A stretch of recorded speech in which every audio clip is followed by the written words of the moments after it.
The second piece that we are proposing is The Bitter Tears of Petra von Kant by Rainer Werner Fassbinder.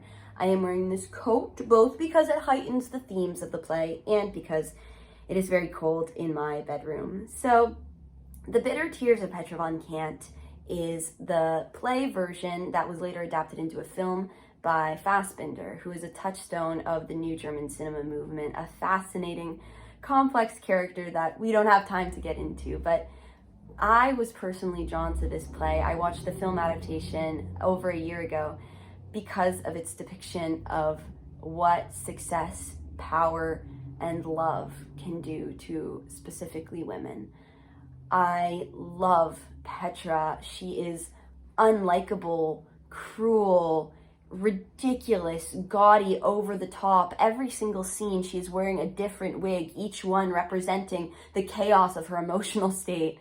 And we get to watch this woman who allegedly has everything, but has had to sacrifice so much to do that, slowly fall in the face of an obsessive, out of control love.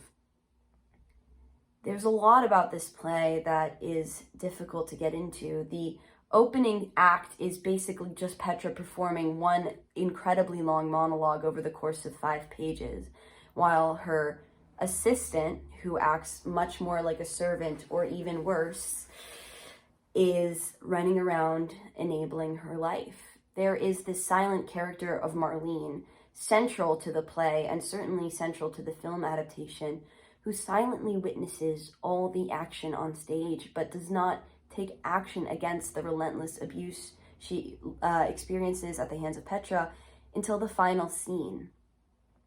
The movie can at times be hard to watch, but the play jumps off the page, and after I introduced it to Rowan, we both could not stop discussing how fascinated we were by these characters, these women, and the cycle of abuse that they have experienced and yet continue to perpetuate, and these layered relationships of manipulation and control that drive them.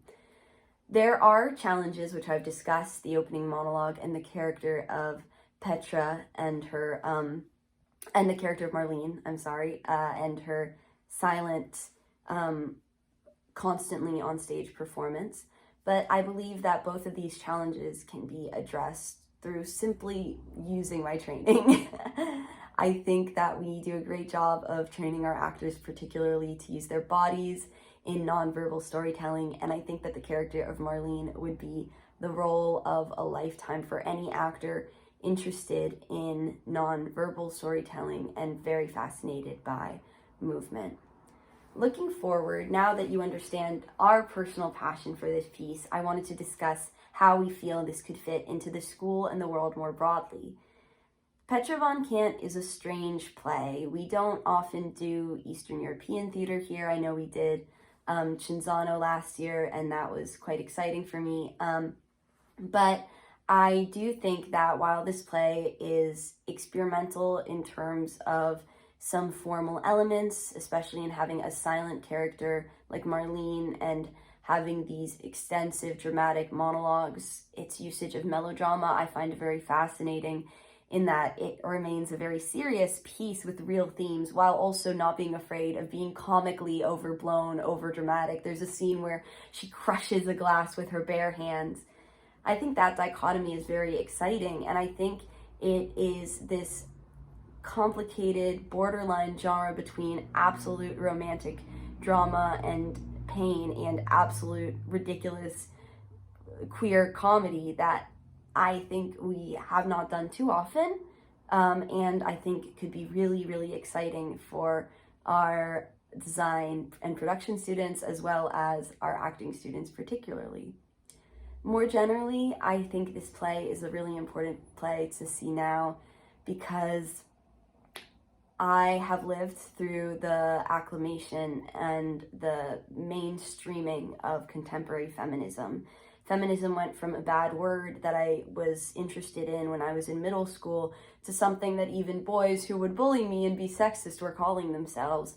And I'm very, very fascinated by how, despite these alleged successes of feminism in the modern age, so many women I know are still struggling with mental illness, struggling with their relationships with men, struggling even with their relationships with women. Even as queer people and women have achieved these big touchstones of equality, there are these human elements of suffering that we all continue to experience.